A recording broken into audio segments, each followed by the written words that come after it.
Good evening friends, good evening students. परत एकदा आपण भेटतोय कोऑर्डिनेशन कंपाऊंडचा स्टडी करण्यासाठी एका नव्या लेक्चरमध्ये. माझी अशी अपेक्षा आहे की पेंटागॉन करिअर इन्स्टिट्यूटनं तुमच्यासमोर प्रेझेंट केलेले हे व्हिडिओ लेक्चर्स तुम्हाला नक्कीच आवडत असतील. कोरोना व्हायरसमुळे निर्माण झालेल्या या लॉकडाऊनच्या पिरियडमध्ये आणीबाणी सदृश्य परिस्थितीमध्ये आम्ही कमीत कमी रिसोर्सेसमध्ये तुम्हाला जास्तीत जास्त स्टडी मटेरियल, मग ते व्हिडिओ लेक्चर्सच्या माध्यमातून असेल किंवा टेस्ट सिरीजच्या माध्यमातून असेल, ते आम्ही तुम्हाला प्रोव्हाइड करण्याचा प्रयत्न करत आहोत. मला असं वाटतं की सर्व विषयांचे व्हिडिओ लेक्चर्स तुम्हाला आवडतही असतील, तुम्ही एन्जॉय करत असाल अशी आमची अपेक्षा आहे. कारण तुमचा रिस्पॉन्स, तुमचा प्रतिसाद आमचा उत्साह आणखी वाढवेल, आणखी नव्या जोमानं आम्ही कामाला लागू.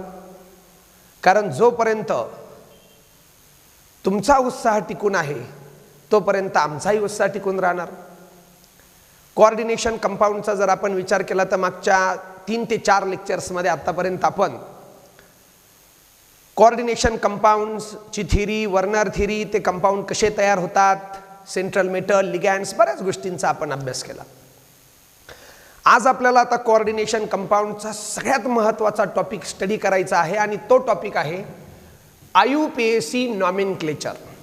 थोडक्यात आता आपल्याला बारसं करायचं आहे, नाव ठेवायचं आहे.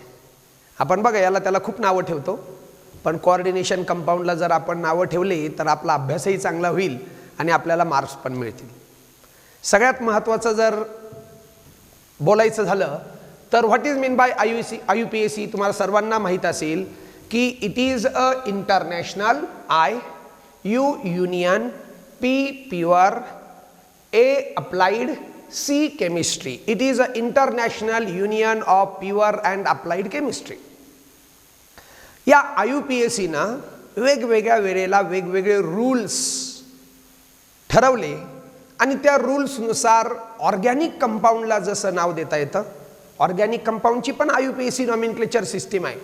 Carbon compounds, organic compounds, alkane, alkene, alkyne, aldehyde, ketone, acid, ester, amine यांना नाव देण्यासाठी IUPAC नॉमेनक्लेचर सिस्टीम ठरवली आहे आणि त्यांनी त्याला देता येतं IUPAC नेम. तसं सॉरी, इनऑर्गॅनिक कंपाऊंड्स म्हणजेच coordination compounds are inorganic compounds. Coordination कंपाऊंडला नाव देण्याची नॉमेनक्लेचरची पण IUPAC सिस्टीम आहे. We can give the IUPAC name to the coordinate compound, we can give the IUPAC name to the coordination compound and they are called IUPAC names. आणि मग organic compound सारखंच आहे का, तर कम्प्लीट रूल डिफरंट आहे. ऑर्गॅनिक कंपाऊंडचं IUPAC nomenclature हे इनऑर्गॅनिक कंपाऊंड म्हणजे कोऑर्डिनेट कंपाऊंडच्या नॉमेनक्लेचरपेक्षा पूर्ण वेगळे. आता बघा, याचं नॉमेनक्लेचर करण्याच्या अगोदर, IUPAC नॉमेनक्लेचरला सुरुवात करण्याच्या अगोदर काही असे कन्सेप्ट्स आहेत, काही अशा इम्पॉर्टंट टर्म्स आहेत, ज्या इम्पॉर्टंट टर्म्स आपल्याला बघायच्या आहेत. खूप महत्त्वाचं लेक्चर आहे आजचं मित्रांनो. जर मोबाईलमध्ये तुम्ही यूट्यूब ओपन केला असेल, पेंटागॉनचा चॅनल ओपन केला असेल, यूट्यूब चॅनल, आणि हे व्हिडिओ लेक्चर ओपन केला असेल तर फक्त एवढा एकच टॅब ओपन ठेवा. खास करून मुलांनी ध्यानात ठेवा, एका वेळेस 4-4 टॅब ओपन करून ठेवू नका. फक्त आणि फक्त यूट्यूबच ओपन करायचं आणि फक्त व्हिडिओ लेक्चरवरच लक्ष द्यायचं. आणि मग आता कोणत्या त्या टर्म आहे, जोपर्यंत आपण कोऑर्डिनेशन कंपाऊंडचा आजपर्यंत जो अभ्यास केला त्या अभ्यासामध्ये आतापर्यंत आपण बघितलं की what is mean by cationic complex. मी सांगितलं, if complex entity, coordinate entity carries positive charge, it is cationic complex. Coordination entity carries negative charge, it is anionic complex. Coordination entity carries no charge, it is neutral complex. आणखी काय पाहिलं आपण? आणखी आपण बघितलं what is mean by homoleptic complexes and what is mean by heteroleptic complexes. मी तुम्हाला सांगितलं की परत एकदा बघा, आपण आतापर्यंत बघितलंय what is mean by coordination sphere. Coordination sphere म्हणजेच कोऑर्डिनेशन एंटिटी दिलेल्या कंपाऊंड मध्ये, for example in example K4 FeCN6 coordination sphere or coordination entity is, कसं ओळखणार? अगदी सोपं आहे ना. इथं कोऑर्डिनेशन एंटिटी, एंटिटी म्हणजे काय? घटक. ज्या घटकामध्ये, ज्या भागामध्ये कोऑर्डिनेट बॉन्ड जोडलेल्या स्पेसीज येतील ते कोऑर्डिनेशन एंटिटी. मग कोण कोण येईल? कुठे येते? पोटॅशियम कुठे आहे? स्क्वेअर ब्रॅकेटच्या बाहेर. Potassium is a counter ion. Potassium do not have coordinate bond. मग स्क्वेअर ब्रॅकेट मध्ये कोण आहे? Fe, central metal atom or ion. Cyanide कोण आहेत? लिगँड्स आहेत, जे मागच्या लेक्चरला आपण बघितले. आणि किती लिगँड आहेत? 6. सायनाइड मध्ये आणि आयर्न मध्ये कोणता बॉन्ड आहे? Coordinate bond. They are coordinated, they are linked to each other by coordinate bond, and therefore the entity which is formed by central metal atom and iron and the ligands attached to it by coordinate bond, the complete entity is called coordination entity. आणि म्हणून मग या एंटिटीला coordination entity म्हणायचं. आणि मग हे कुठे येणार? या सगळ्यांना म्हणायचं कोऑर्डिनेशन स्पियर और कोऑर्डिनेशन एंटिटी. आणि आता चार्ज पण लिहावा लागेल. कसं लिहिणार? एका पोटॅशियम जो अल्कली मेटल आहे, alkali metal has oxidation number +1. Alkali metal carries +1 charge. एका पोटॅशियमवर +1 चार्ज, पोटॅशियम 4 पोटॅशियमवर +4 म्हणल्यावर +4 it is -4. This is called, whole entity is called coordination entity or it is also called coordination sphere. दूसरा जो concept आहे तो दूसरा concept आहे what is mean by oxidation number. what is mean by ON? कुणाचा? of central metal. कसा ओळखायचा? Central मेटलचा oxidation number. What is mean bye oxidation number of central metal? इथे कोण आहे central metal? Fe is central metal. The charge carried by the central metal in the complex is called its oxidation number. त्या central मेटलच्या डोक्यावरचा charge, त्या central मेटलनी carry केलेला charge, कुठे? Complex मध्ये कॅरी केलेला चार्जला काय म्हणतात? Oxidation number of central metal. Me example दाखवतो मग तुम्हाला कळेल. For example in FeCN6 suppose 3-. दुसरं एक्झाम्पल आहे FeCN6 3-. या केसमध्ये लिगँड कोण आहे? Cn- cyanide ligand. How many times? 6 times. आणि मग आपल्याला काय शोधायचं? Oxidation number. ON कुणाचा? सेंट्रल मेटलचा. सेंट्रल मेटल कोणी? Fe. याचा ऑक्सिडेशन नंबर कसा शोधणार बघा. फॉर एक्झाम्पल X कन्सिडर करा. तो मी काय म्हटलं? Oxidation number that is ON of central metal is equal to the charge carried by that central metal in the complex compound. आपल्याला टोटल चार्ज माहिती आहे. Charge on Fe plus charge on all ligands is equal to -3. एका Fe वरचा charge, 6 cyanide वरचा charge, हा सगळा charge मिळून किती आहे? -3. आपल्याला Fe वरचा चार्ज माहित नाही. Consider it as X and therefore charge on Fe plus charge on cyanide ligand. How many? 6 times. परत एकदा बघा नी. Charge on Fe plus 6 times, 6 वेळेस charge on cyanide ligand. Charge on cyanide ligand, charge on Fe plus charge on all 6 cyanide ligand, that is equal to -3. बरोबर आहे ना? अरे समजतंय का नाही भैया तुला? बघ, चार्ज ऑन Fe वर किती चार्ज आहे माहित नाही. 6 सायनाइड वरचा चार्ज ची बेरीज किती आहे? -3. चार्ज ऑन Fe X जी किंमत काढायची आपल्याला oxidation number on central metal. Charge on Fe is x plus 6 times काय चार्ज ऑन सायनाइड. मागच्या लेक्चरमध्ये आपण बघितलं Cn मायनस, आयन म्हणून त्याचं नाव काय सायनाइड, लिगँड म्हणून त्याचं नाव काय सायनो. कोणत्या टाईपचा लिगँड आहे? Negative ligand. एका लिगँडवर चार्ज किती आहे? -1. Charge on cyanide is -1. असं लिगँड -1 चार्ज असलेला किती वेळेस आहे? 6.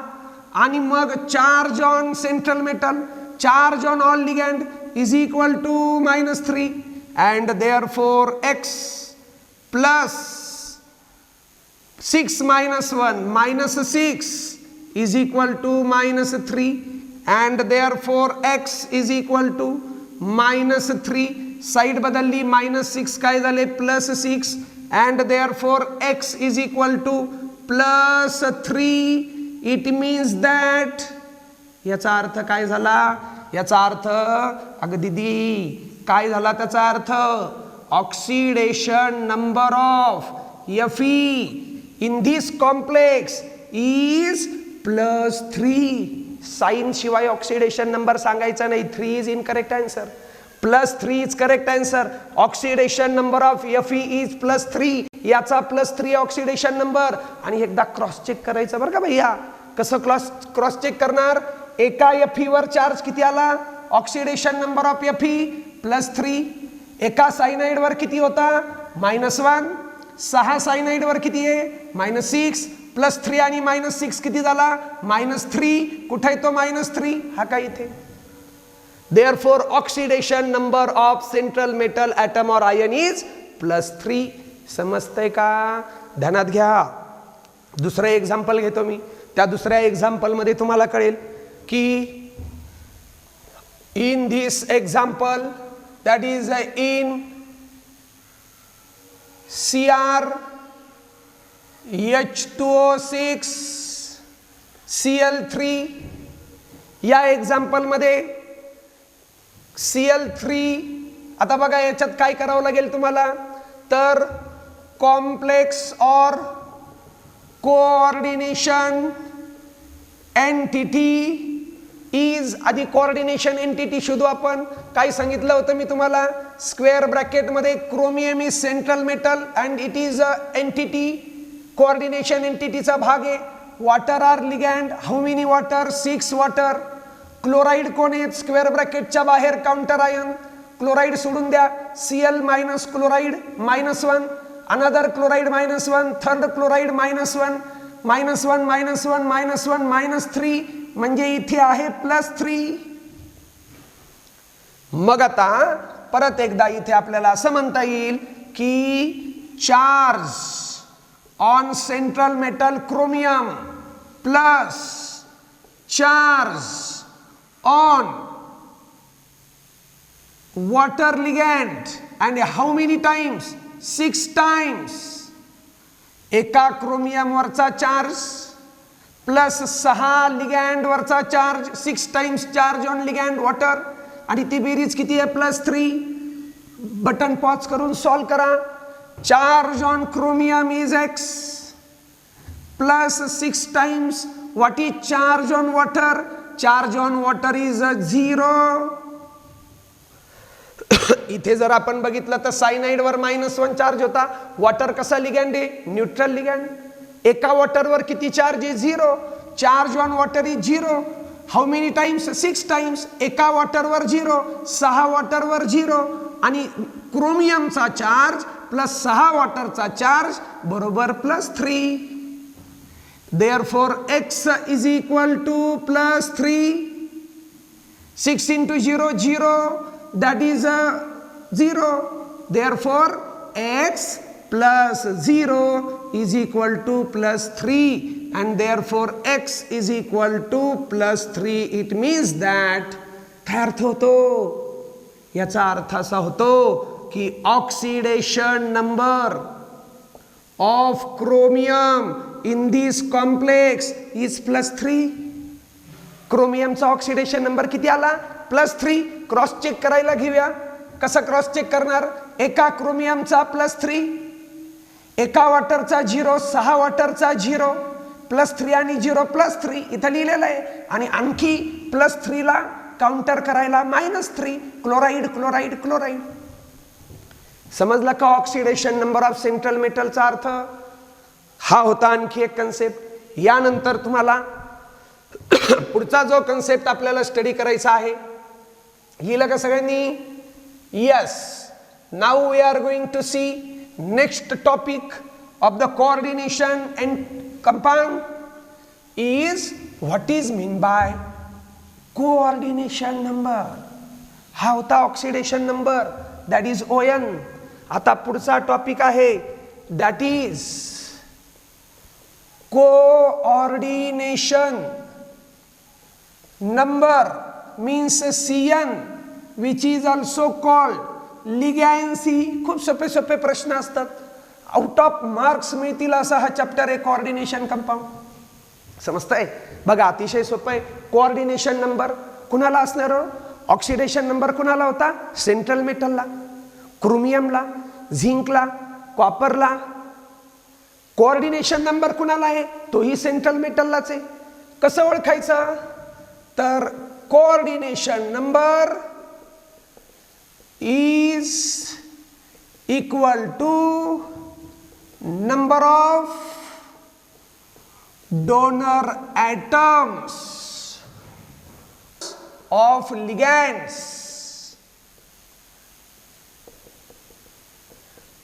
attached to the central metal atom or ion. अतिशय सोपं आहे.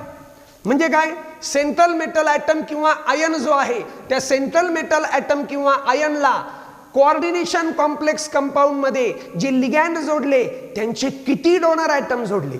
लिगॅंड किती जोडले नाही, डोनर ॲटम किती जोडले. बघा खूप इम्पॉर्टंट कन्सेप्ट आहे आणि सोपा पण आहे. For example in K4 FeCN6 coordination number of Fe is. बघा वरच्या डिफिनेशन प्रमाणे तुम्हाला जमतंय का? कोऑर्डिनेशन नंबर कुणाला असतो? सेंट्रल मेटलला म्हणजे Fe ला. कोऑर्डिनेशन नंबर ऑफ आयर्न म्हणजे Fe is equal to the number of donor atoms of ligands attached to the central metal atom or ion. Potassium कोण आहे? Counter ion. त्याचा प्रश्न संपला. मग कोऑर्डिनेशन नंबर ऑफ Fe ला किती डोनर ॲटम जोडले? मला सांगा. सायनाइड CN- एकावर चार्ज -1. सध्या आपल्याला चार्जशी घेणं देणं नाही. कसा बॉन्ड बनेलो? Between Fe and CN. हा कोऑर्डिनेट बॉन्ड आहे between Fe and cyanide. Fe and cyanide हा डोनर ॲटम झाला कार्बन. दुसरा Fe and CN. Third one Fe and CN. Between carbon and Fe bond. Between carbon and Fe. Between carbon and Fe. Between carbon and Fe. किती cyanide आहे? 6 cyanide.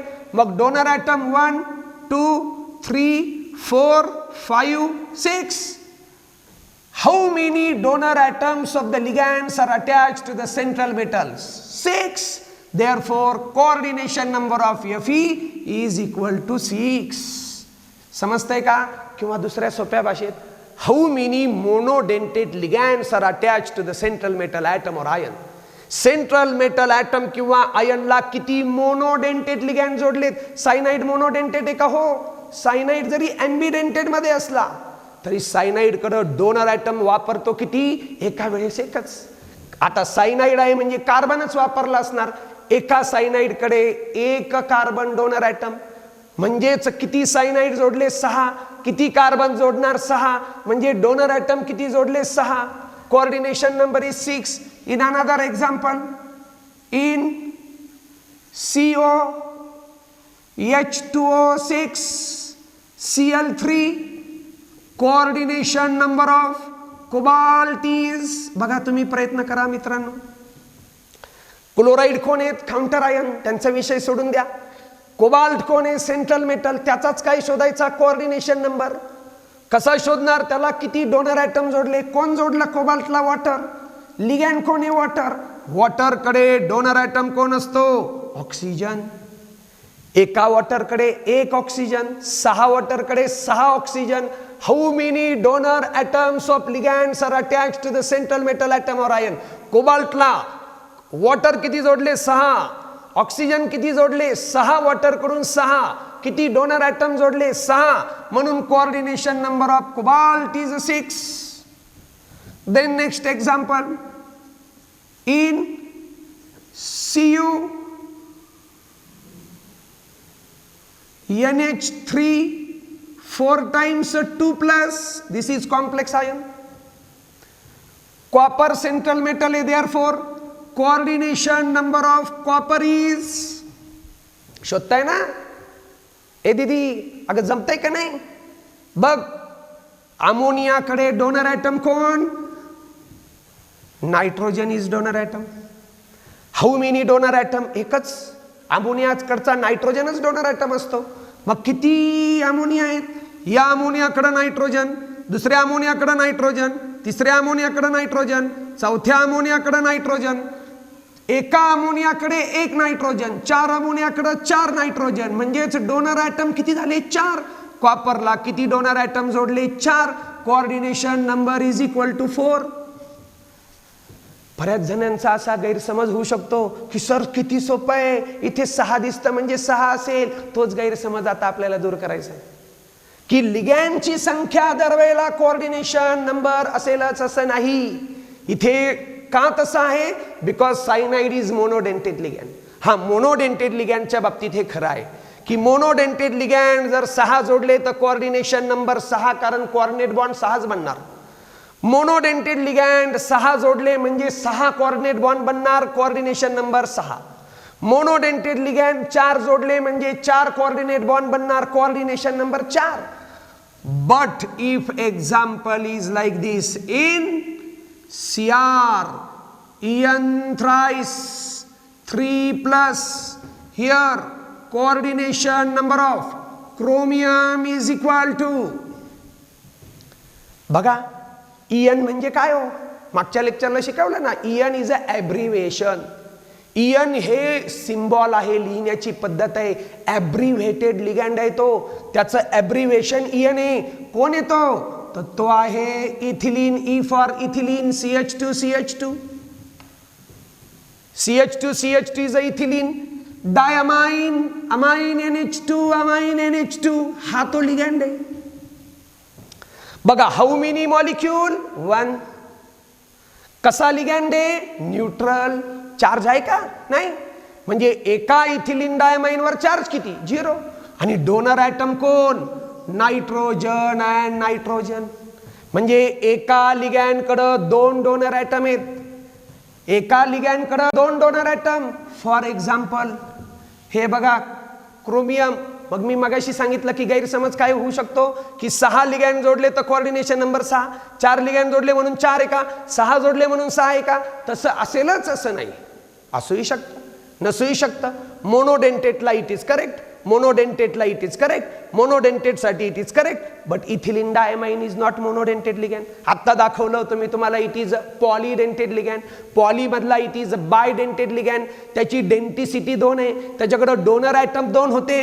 म्हणजे बघा कसं असणार, CH2 NH2 NH2. मी तुम्हाला short मध्ये असं दाखवतो, CH2 CH2 and NH2 NH2. हा काय झाला? एक ethylene diamine, then CH2 CH2, NH2 NH2, ethylene diamine, CH2 CH2, NH2 NH2, ethylene diamine.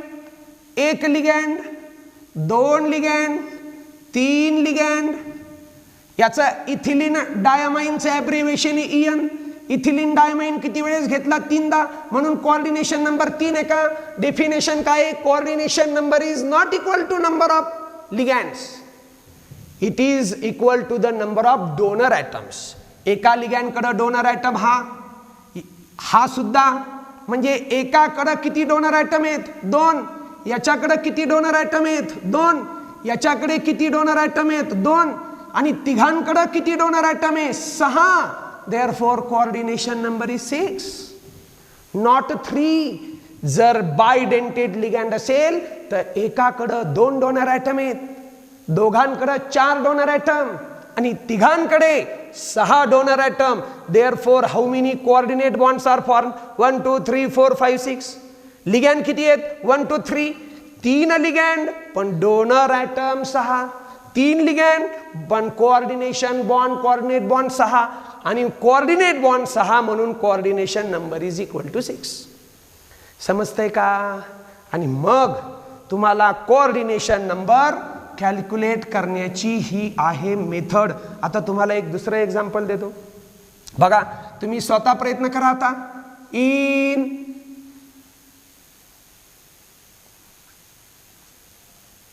Zn NH3 twice Cl2 coordination number of zinc is. Chloride कसा आहे? Monodentate. किती bond बनवणार? Metal बरोबर 1. दुसरा क्लोराइड किती बॉन्ड बनवणार? 1. अमोनिया किती bond बनवणार? 1च. आणि अजून एक अमोनिया किती बॉन्ड बनवणार? 1च. याच्याकडून किती कोऑर्डिनेट बॉन्ड बनतील? 2. याच्याकडून किती कोऑर्डिनेट बॉन्ड बनतील? 2. Coordination number of zinc is equal to 4. 4 donor atom. Donor atom कोण? Chlorine. Second chlorine, third nitrogen, fourth nitrogen. Total donor atom 4, coordination number 4. Then example in Fe En twice Cl2 plus coordination number of Fe is. चला button pause करा आणि शोधा बरं coordination number Fe चा किती येईल. थोडा वेळ घ्या, 2 मिनिट घ्या, पण Fe चा कोऑर्डिनेशन नंबर शोधा. कसा शोधणार बघा Fe चा कोऑर्डिनेशन नंबर? सांगा. क्लोराइड कसा आहे? Monodentate ligand. 1 बॉन्ड बनवणार, डोनर ॲटम इज क्लोरीन. अजून एक क्लोराइड आहे, donor atom is chlorine. Ethylene diamine कडे किती डोनर ॲटम असतात? 2. एका इथिलीन डायमाइन बायडेंटेड लिगँड, एका इथिलीन डायमाइन कडे 2 नायट्रोजन आहे डोनर ॲटम. दोघांकडे किती होतील? 4 डोनर ॲटम. याच्याकडचे डोनर ॲटम कोण? Nitrogen and nitrogen. अजून एक ethylene diamine, nitrogen and nitrogen. How many ethylene diamine? 2. How many donor atom? 4. How many donor atom? 2. याच्याकडचे डोनर ॲटम 4, याच्याकडचे donor atom 2. Total donor atom 6. Coordination number is 6. समजतंय का? This is all about the coordination number, that is ligand C. Ligand C is 6, coordination number is 6. आणि ध्यानात ठेवा coordination number ला sign लिहायचं नाही. ऑक्सिडेशन नंबरला साइन लिहायचं +2 +3 +1. कोऑर्डिनेशन नंबरला साइन लिहायचं नाही, त्याला लिहायचं 6 2 4 काय असेल ते. आतापर्यंत आपण कॉम्प्लेक्स एंटिटी बद्दल काय काय बघितलं तुमच्या ध्यानात आलं? त्यानंतर पुढचा जो टॉपिक आहे कोऑर्डिनेशन नंबर सारखा, that is called charge number. कुणाला असतो चार्ज नंबर? ऑफ. हेडिंग नंतर कंप्लीट करतो मी. चार्ज नंबर कुणाला? परत एकदा सांगा की ऑक्सिडेशन नंबर कुणाला? सेंट्रल मेटलला, त्याच्या डोक्यावरचा चार्ज. कोऑर्डिनेशन नंबर कुणाला? सेंट्रल मेटललाच, त्याला जोडलेले डोनर ॲटमची संख्या. आणि चार्ज नंबर कुणाला? चार्ज नंबर असतो कॉम्प्लेक्सला. Charge number of the complex. Charge number of the complex. खूप सोपं आहे हो. It is the charge carried. It is the charge carried by the complex entity. Complex एंटिटीना कॅरी केलेला चार्ज. दुसऱ्या शब्दात charge number is equal to charge on central metal plus charge on all ligands. इथं काय लिहिलंय बघा, चार्ज नंबर कोणाला असतो? कॉम्प्लेक्सला. It is the charge carried by the complex entity. थोडक्यात स्क्वेअर ब्रॅकेटच्या डोक्यावर जो चार्ज आहे ना, कॉम्प्लेक्स एंटिटी इथं आहे, हा जो चार्ज आहे that is called charge number. इतकं तर ते सोपं आहे. मग हा चार्ज कुणामुळे? Charge number. Charge on the central metal and charge on all ligands, त्याची अल्जेब्रिक सम म्हणजे चार्ज नंबर. म्हणजेच बघा काय, for example in K4FeCN6, in K4FeCN6, complex entity or coordination entity is, काय ठरलं होतं आपलं? पोटॅशियम कोऑर्डिनेशन एंटिटी येत नाही. कोऑर्डिनेशन एंटिटी कोण आहे? Fe, central metal, cyanide ligand. Alkali मेटलवर +1 चार्ज, चौघांवर +4 म्हणजे याच्यावर -4, बरोबर. आणि मग here charge on Fe plus charge on cyanide is equal to -4 and is equal to charge number of complex. बघा कसं आहे माहिती का, इथे एका सायनाइड वर चार्ज आहे -1. Cyanide is negative ligand. 6 cyanide वर आहे -4. एका Fe वर आहे +2. कसं कळालं ते?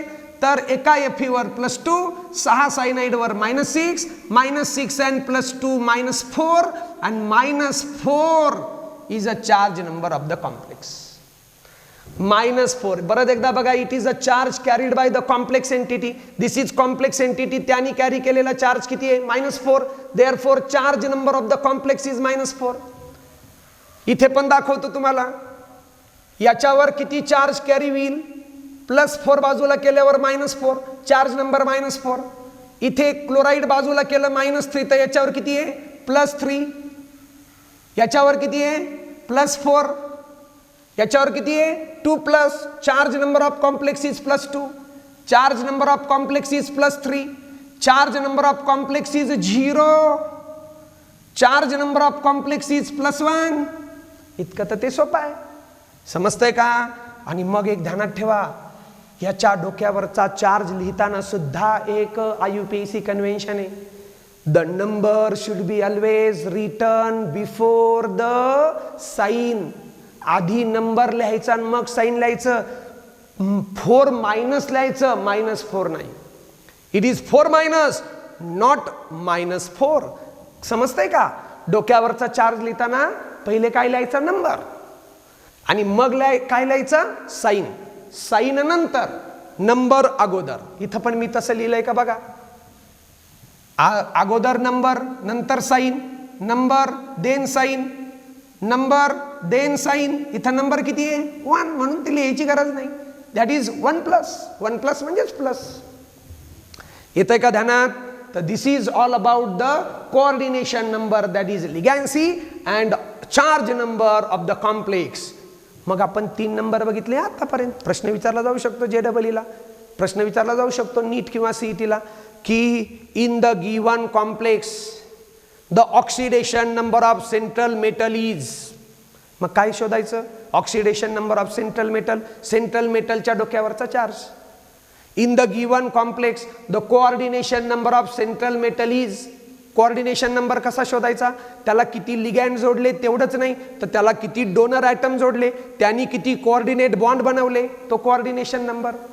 In the given complex what is charge number of the complex. त्या पूर्ण स्क्वेअर ब्रॅकेटवरचा चार्ज म्हणजे कॉम्प्लेक्स एंटिटीवरचा चार्ज म्हणजेच चार्ज नंबर.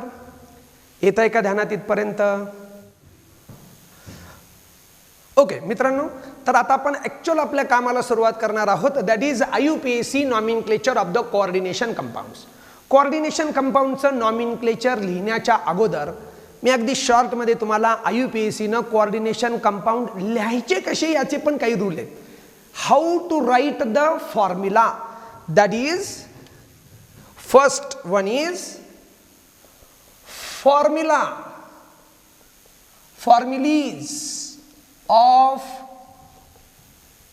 coordination compounds.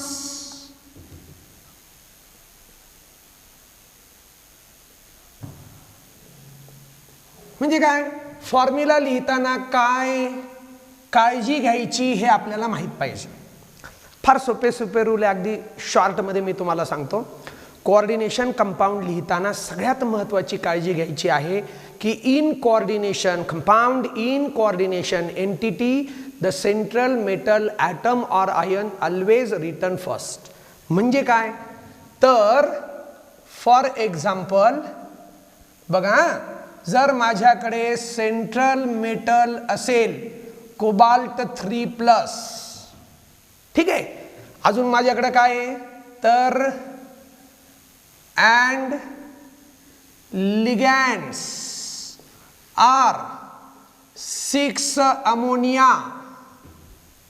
ठीक आहे, central metal are cobalt and ligands are ammonia. And how many ammonia? 6 ammonia. अगदी सोपं example घेतो. तर therefore formula of complex is equal to, मी काय म्हटलं स्क्वेअर ब्रॅकेटमध्ये आयुपीएसीचा पहिला रूल काय सांगतो? According to IUPAC convention central metal is always written first. काही सगळ्यात महत्त्वाचं हे पण ध्यानात घ्या की हे जे रूल आहे ना हे आहे फॉर मोनोन्यूक्लिअर कॉम्प्लेक्सेस. हे पण ध्यानात घ्या. What is mean by mononuclear complexes? Mono means one, nuclear means central metal. Nucleus शब्दशः नाही घ्यायचा. न्यूक्लिअरचा अर्थ आहे मुख्य गाभा, न्यूक्लियसचा अर्थ आहे सेंट्रल मेटल. न्यूक्लियसचा अर्थ आहे की ज्याच्या भोवती कॉम्प्लेक्स बनलंय. कोणाच्या भोवती? Central metal. तर किती मेटल पाहिजे? एकच. वर बघूया, हो एकच आहे कोबाल्ट, म्हणजेच कोबाल्ट एक आहे. देअरफॉर मी लिहिणार आहे ते mono single nuclear central metal असलेलं कॉम्प्लेक्स आहे.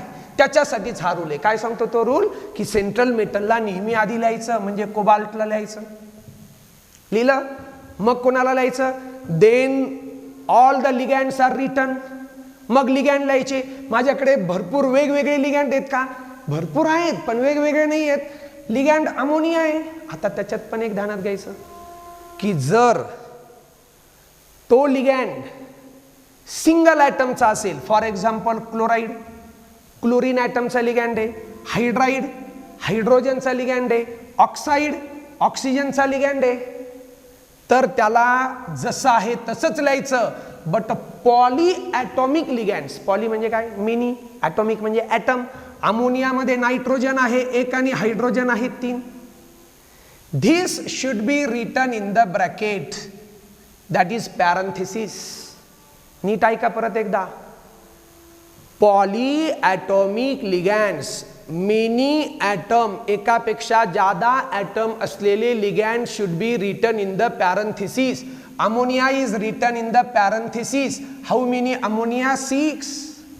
परत ऐका, वेगवेगळे लिगॅन्ड होते का? नाही, एकच लिगॅन्ड होता अमोनिया प्रकारचा, टाईप एकच अमोनिया. पण तो त्याच्यात एकाकडे 4 ॲटम होते, नायट्रोजन आणि 3 हायड्रोजन, म्हणून त्याला पॅरेंथेसिसमध्ये लिहायचं, स्क्वेअर ब्रॅकेटमध्ये लिहायचं, साध्या ब्रॅकेटमध्ये. आणि किती वेळेस आहे तर ते कुठे लिहायचं? सबस्क्रिप्टला लिहायचं 6 टाइम्स आणि ब्रॅकेट कंप्लीट करायचं. There should be no space. Rule नीट ऐका. ए दीदी कळतंय का? There should be no space म्हणजे जागा नाही पाहिजे. कुणामध्ये? Between metal and ligand. Metal आणि लिगॅन्ड मध्ये कुठेही मेटल आणि लिगॅन्ड मध्ये मोकळी जागा सोडायची नाही. मेटल आणि लिगॅन्ड मध्ये मोकळी जागा सोडायची नाही. CONH3 आणि मग आता सगळ्यात महत्वाचं चार्ज लिहायचा आहे मला. एका अमोनियावर किती चार्ज? अमोनिया तर न्यूट्रल आहे, 0 चार्ज. 6 अमोनियावर किती? 0. कोबाल्ट इथं लिहिलेला आहे किती? +3. +3 and 0 +3. मग +3 लिहायचं का 3+ लिहायचं? The charge on the complex entity is written on the right hand side superscript म्हणजे काय, हा चार्ज कुठे लिहायचा, याचा 0 कुठे नाही लिहायचा, याचा +3 तो पण नाही लिहायचा, पण +3 आणि 0 मिळून किती झाला, +3 3+. तर मी सांगितलं तुम्हाला अगोदरच, the number is written first before the sign, म्हणजे 3+ लिहायचा, 3+ लिहायचा, कुठे लिहायचा 3+ charge, right hand side superscript, this is right hand side superscript म्हणजे वर, बस झालं. This is the formula of this complex. आणि हा कॉम्प्लेक्स कंपाऊंड न्यूट्रल नाहीये, this is called complex ion. याचं जेव्हा नॉमिनक्लेचर तुम्ही लिहाल तेव्हा त्याच्या नॉमिनक्लेचरच्या शेवट शब्द आला पाहिजे ion. This is ion, cation anion कुणी असो, बट दिस इज आयन. आलं ध्यानात. आता दुसरा एक्झाम्पल बघा. दुसऱ्या एक्झाम्पल मध्ये मी सेंट्रल मेटल घेणार कॉपर 2+ अँड लिगँड्स, मी लिगँड्स घेतो 2 अमोनिया आणि लिगँड घेतो 2 क्लोराईड. ठीक आहे. मग काय सांगताय परत एकदा IUPAC लिहायचं कसं, formula of the complex is, या कॉम्प्लेक्सचा फॉर्म्युला कसा लिहिणार, पहिले लिहायचं central metal that is copper, copper लिहायचा without any gap, without any space between metal, the formulae of the ligand should be written. लिगँडचे फॉर्म्युले लिहायचे. आता प्रश्न निर्माण होईल तुम्हाला, आधी अमोनिया लिहायचं का आधी क्लोरीन लिहायचं. 2004 चे जे IUPAC चे रिवाइज्ड रूल्स आहेत त्यानुसार all the ligands are written in the alphabetical order. Alphabetical order कळतं का, पण त्यासाठी आपलं EBCD पक्की पाहिजे झेड पर्यंत, A for Apple, Z for zebra पर्यंत मधलं पण सगळं आलं पाहिजे. मग क्लोराईड म्हणजे क्लोरिडो लिगँड आधी येणार. क्लोरिडोचा अल्फाबेट काय, पहिला अल्फाबेट क्लोरिडो. बघा हा कोणता लिगँड आहे, आयनचं नाव आहे क्लोराईड, लिगँडचं नाव आहे क्लोरिडो. हा कोणता लिगँड आहे, अमोनिया, त्याला नाव असतं अमाइन, स्पेलिंग नीट बघा MM. मग याचा अल्फाबेट आहे A अमाइन, याचा अल्फाबेट आहे C. डिक्शनरी वाचली की नाही, तर डिक्शनरी मध्ये तुम्हाला A आधी येणार का C, alphabetically amine come first then chloride. Bromide आणि क्लोराईड मध्ये आधी कोण येणार, ब्रोमाइड. सायनाइड आणि ब्रोमाइड मध्ये आधी कोण येणार, ब्रोमाइड. ॲक्वा आणि क्लोराईड मध्ये आधी कोण येणार, ॲक्वा. तसं इथं आधी येणार अमाइन कम फर्स्ट, म्हणून मग आधी अमोनिया लिहायचं. पण काय ठरलं आपलं की ज्याच्याकडे एकापेक्षा जादा ॲटम आहे असा लिगँड ब्रॅकेट मध्ये लिहायचा, parenthesis. How many times NH3, 2 times. Chlorine कडे मात्र एकच ॲटम आहे क्लोरीन, Cl. बऱ्याच जणांना वाटतं सर 2 C आणि L, it is a complete symbol. पहिला C कॅपिटल L स्मॉल, याचा अर्थ हा एकच ॲटम आहे. आणि असे क्लोराईड किती आहेत, 2, स्क्वेअर ब्रॅकेट कंप्लीट. नीट ध्यानात घ्या, the order of the ligand do not have any relation with the sign on the ligand, charge on the ligand. म्हणजे तुम्ही आधी निगेटिव्ह लिहायचं, न्यूट्रल लिहायचं, असं काहीही रिलेशन नाहीये. अल्फाबेटिकली जो आधी येईल तो आधी लिहायचा. अल्फाबेटिकली अमोनिया लिगँड म्हणजे अमाइन आधी येतो, क्लोरिडो लिगँड नंतर येतो. म्हणून आधी अमोनिया लिगँड लिहिला, नंतर क्लोराईड लिगँड लिहिला, आणि मग हे त्याचं रिप्रेझेंटेशन आहे. आता चार्ज बघूया. एका कॉपरवर +2 आहे, एका अमोनियावर 0, 2 अमोनियावर 0, एका क्लोराईडवर -1, दोघांवर -2, +2 आणि -2 बेरीज 0, म्हणजेच याचा चार्ज 0 आहे. नाही लिहिला तरी चालेल, हा कॉम्प्लेक्स आहे, पण कॉम्प्लेक्स आयन नाहीये. जेव्हा याचं तुम्ही IUPAC नॉमेनक्लेचर लिहाल तेव्हा जसं याच्या शेवट येणार असं नाव आयन, तसं याला आयन नाव येणार नाही, कारण हा आयनच नाहीये. हा न्यूट्रल कॉम्प्लेक्स आहे, हा कॅटॉयनिक कॉम्प्लेक्स आहे, हा न्यूट्रल कॉम्प्लेक्स. येतंय का ध्यानात. आता बघा आणखी एक एक्झाम्पल देतो मी तुम्हाला. दॅट इज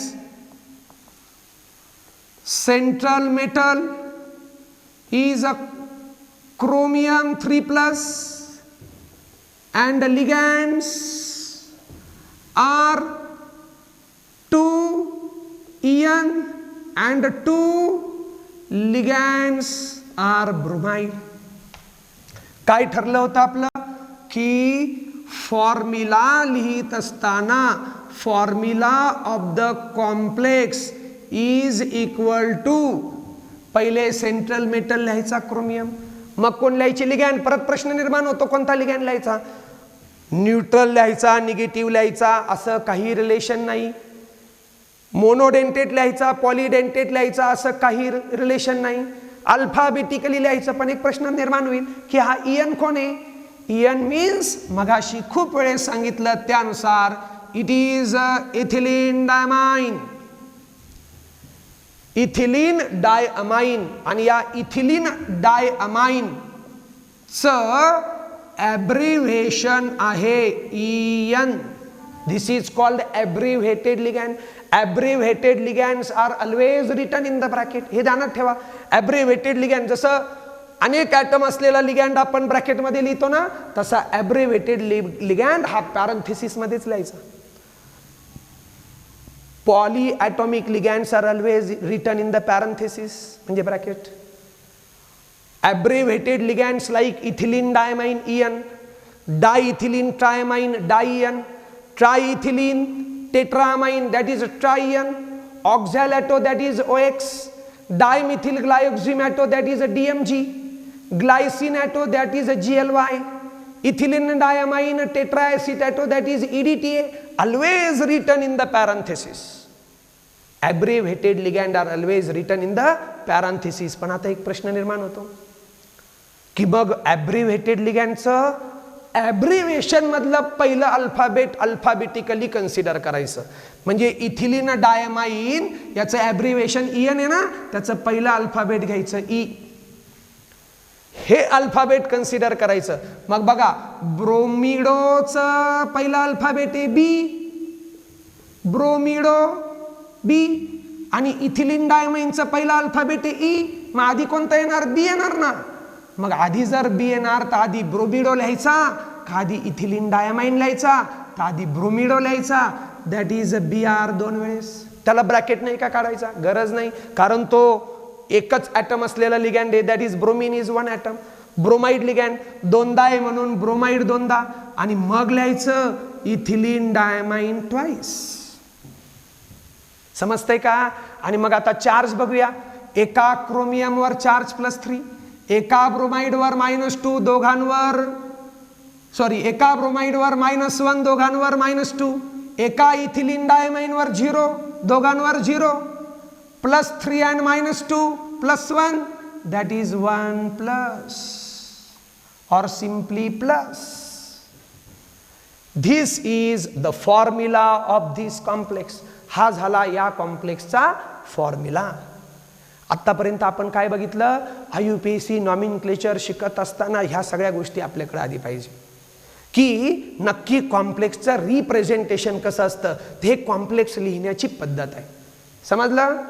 आता खरंच IUPAC नॉमिनक्लेचर जे आहे ते आपण पुढच्या व्हिडिओ लेक्चरमध्ये बघूया.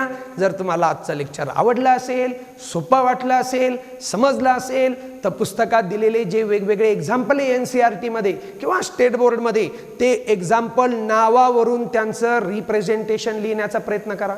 बघा काही ठिकाणी लिहिलेलं आहे write the structure, write the formula of the complex, आणि त्याचं नाव लिहिलेलं आहे. तर त्या नावावरून तुम्ही कॉम्प्लेक्स लिहिण्याचा प्रयत्न करा. आता आपण पुढच्या लेक्चरमध्ये नॉमिनक्लेचरचा विचार करणार आहोत. आजचं लेक्चर जर तुम्हाला आवडलं असेल तर चॅनल सबस्क्राईब केलेलाच आहे, त्यावर तुम्ही लाईक बटन दाबा. And stay tune for the next video lecture. Thank you.